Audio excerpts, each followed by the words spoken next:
Hello students, welcome back to my channel Purna's bio classes.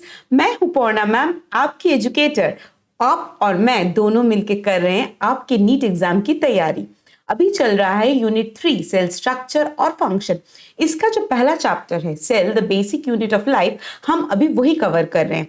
Already हमने types of cell cover किए हैं, prokaryotic cell और उसके structures details में कवर किए हैं। यूकैरियोटिक सेल्स का एक हाई लेवल ओवरव्यू हमने कवर किया है। लास्ट लेक्चर था सेल मेम्ब्रेन के ऊपर। इन सारे वीडियो लेक्चर्स के लिंक्स मैंने डिस्क्रिप्शन में डाल दिया है, हो सके तो टाइम निकाल के जरूर देख लीजिएगा। आज का हमारा टॉपिक है मेम्ब्रेन ट्रांसपोर्ट। बहुत ही इंपॉर्टेंट टॉपिक और उससे भी ज्यादा बहुत ही इंटरेस्टिंग टॉपिक। तो बिना टाइम वेस्ट किए चलते हैं क्लास में। और बच्चों, क्लास अच्छा लगे तो चैनल को सब्सक्राइब करना मत भूलना। तो स्टूडेंट्स, हम शुरू कर रहे हैं मेम्ब्रेन ट्रांसपोर्ट। मेम्ब्रेन ट्रांसपोर्ट, अगर ये दो टर्म हम देख ले, उसमें एक है मेम्ब्रेन, एक है ट्रांसपोर्ट। मेम्ब्रेन हमने ऑलरेडी पढ़ा है कि एक सेल का जो प्रोटेक्टिव कवरिंग है वो है उसका मेम्ब्रेन।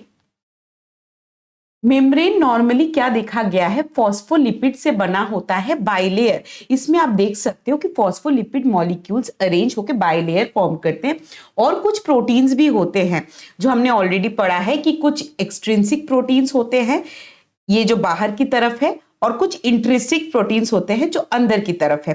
तो ये जो मेम्ब्रेन है वो सेल को गार्ड करती है आउटसाइड एनवायरनमेंट से। But it is very important कि कुछ पार्टिकल्स, कुछ सब्सटेंसेस सेल के अंदर मूव करें और कुछ सेल के अंदर से बाहर जाए। So that is what membrane transport is all about. It is the movement of particles across और थ्रू बायोमेम्ब्रेन्स, थ्रू सेल मेम्ब्रेन।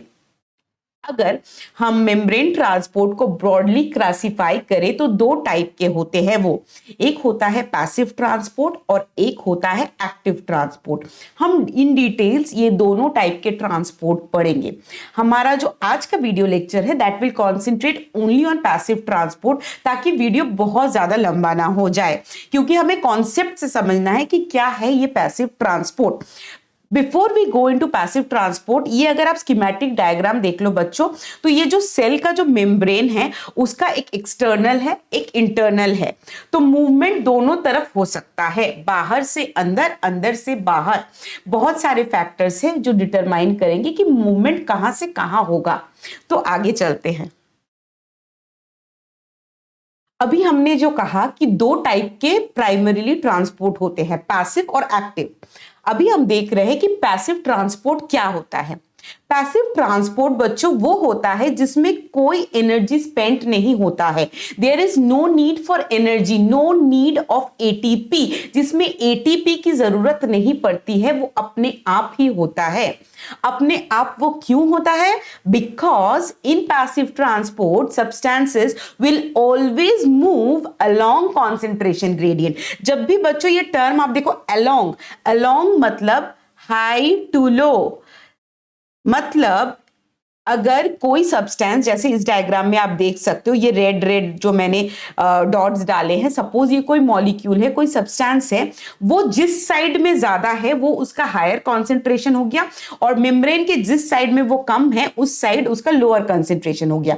तो ये मॉलिक्यूल, ये सब्सटेंस हमेशा मेम्ब्रेन को क्रॉस करेगा from its high concentration to its low concentration. So ये जो concentration gradient है that will drive the movement. Okay, इसीलिए पैसिव ट्रांसपोर्ट है। नो एटीपी और external energy is required, the substances will move from its high concentration to its low concentration. अगर high बाहर है तो सब्सटेंस सेल के बाहर से अंदर आएगा, और अगर सब्सटेंस अंदर में ज्यादा है तो वो अंदर से बाहर जाएगा।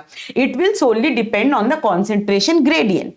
And this type of transport can occur both through the lipid bilayer, मतलब लिपिड बाइलेयर जो सेल मेम्ब्रेन है उससे भी हो सकता है, या तो through proteins, protein channels, carrier proteins के थ्रू भी हो सकता है पैसिव ट्रांसपोर्ट। ये हम देखेंगे जे क्या टाइप्स में ये हो सकता है।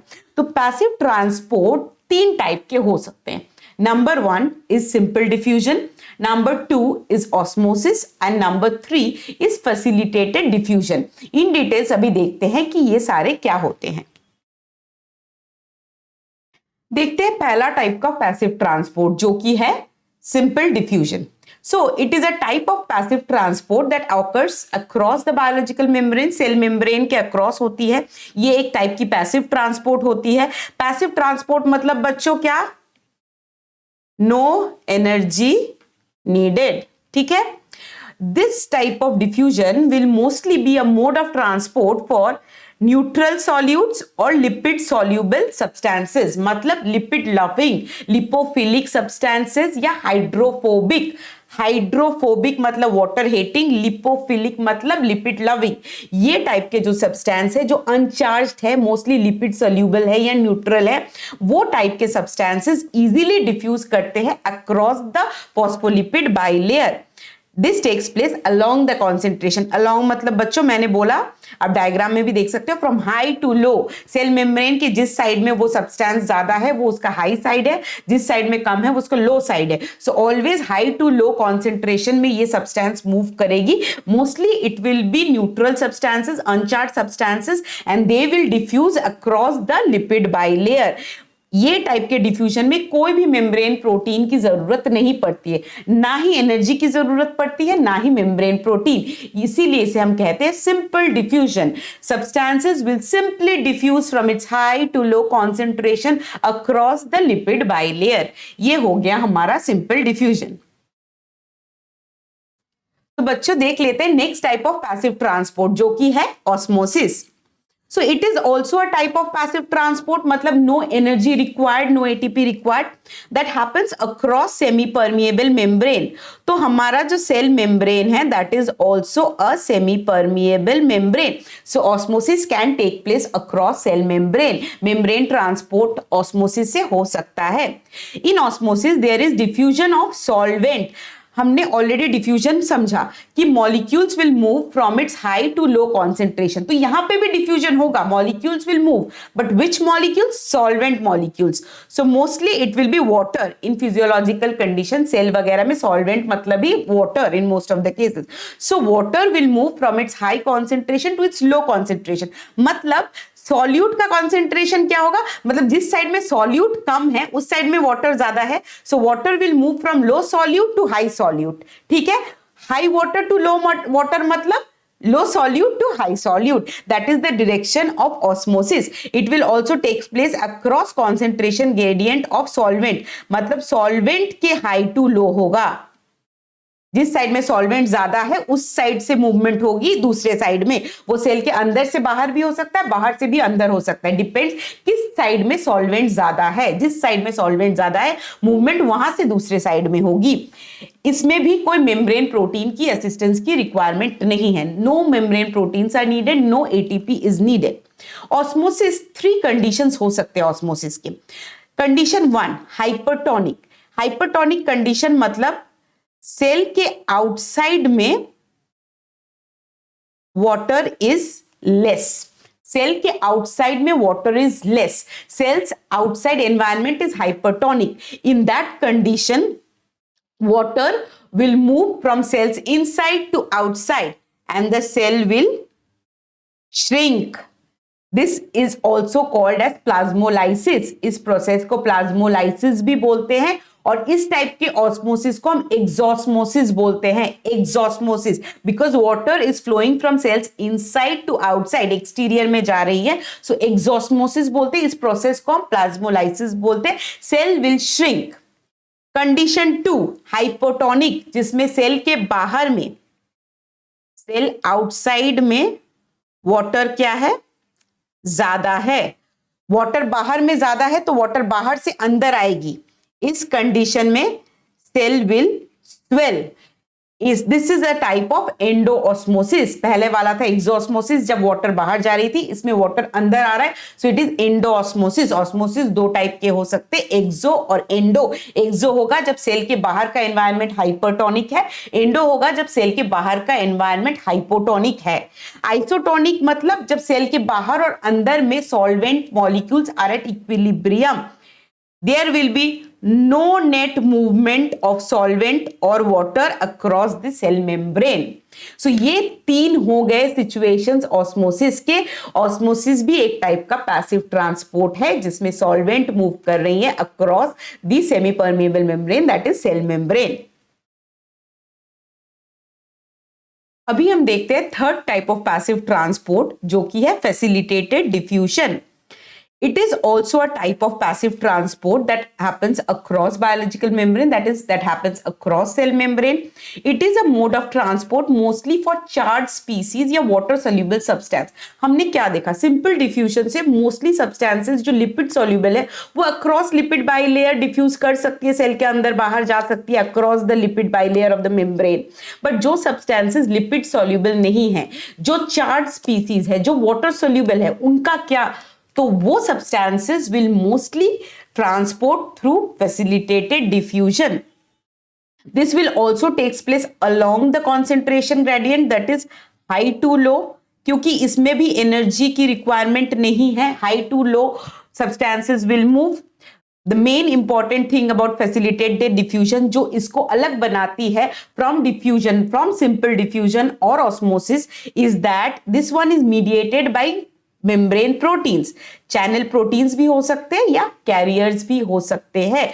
तो अभी तक हमने जो देखा फैसिलिटेटेड डिफ्यूजन भी दूसरे डिफ्यूजन मतलब सिंपल डिफ्यूजन की तरह ही है. In terms of concentration gradient high to low होता है, अक्रॉस सेल मेम्ब्रेन होता है, एनर्जी का रिक्वायरमेंट नहीं होता है. But the thing that differentiates facilitated diffusion from simple diffusion और osmosis is the requirement of membrane proteins that can be channel proteins or that can be carrier proteins. अब in details ये थोड़ा देख लेते हैं कि क्या होता है facilitated diffusion में. तो स्टूडेंट्स अभी देखते हैं facilitated diffusion. 2 टाइप के प्रोटीन्स इसमें इन्वॉल्व होते हैं. एक होता है चैनल प्रोटीन्स और एक होता है carrier proteins. Through mediation by these type of proteins, facilitated diffusion takes place. So it is very important that ये proteins involve हो, otherwise ये type के diffusion नहीं होगा. As the name suggests, it is facilitated. So somebody is facilitating this type of diffusion. Who is doing that? The membrane proteins are doing that, be it channel proteins or be it carrier proteins. तो ये पहला diagram आप देख सकते हो कि substances are moving along their concentration gradient from high to low via channel proteins. अब ये channel proteins जो है मतलब ये एक टनल प्रोटीन हो सकता है, ट्रांसमेम्ब्रेन प्रोटीन हो सकता है, which is spanning across the lipid bilayer. It can be of 2 types. ये टाइप के चैनल प्रोटीन्स या तो हो सकते कि ये ओपन चैनल्स है, ये चैनल्स हमेशा ओपन रहते हैं. पर्टिकुलर चैनल्स आर देयर कि वो पर्टिकुलर आयॉन्स को या पर्टिकुलर सब्सटेंसेस को पास करने देती है. जैसे एक्वापोरिन बोल के प्रोटीन्स होती है that allows water to pass through it.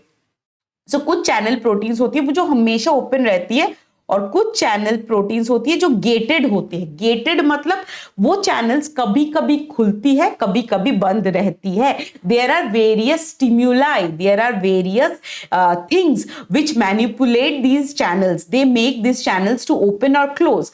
Gated channels can be of many types. उसमें से 4 टाइप्स आपको बता देती हूं. They can be ligand gated, कोई पर्टिकुलर लाइगैंड, कोई पर्टिकुलर सब्सटेंस है जो आके बाइंड करती है इस चैनल से, तब ये चैनल खुलती है. दे can B temperature gated, based on particular temperature it opens or closes. They can be mechanical gated or they can be voltage gated.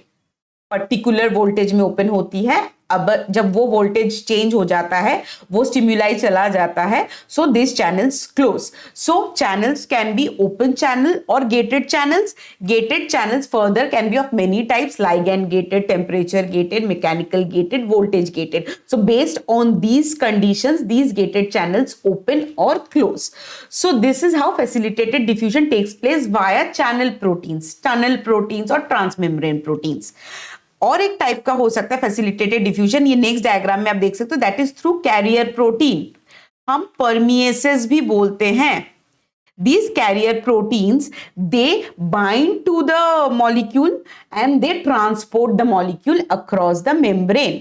So with the intervention of these type of proteins, these movement can take place. There is a saturation effect in this because suppose एक membrane में particular कुछ carrier proteins है और बहुत molecules transport हो रहा है और सब कैरियर प्रोटीन्स किसी ना किसी ट्रांसपोर्ट मॉलिक्यूल से बाइंड हो गए हैं, बहुत मॉलिक्यूल्स को ट्रांसपोर्ट करना है बट उतना कैरियर प्रोटीन्स नहीं है, so there is a saturation effect, it depends on the number of carrier proteins.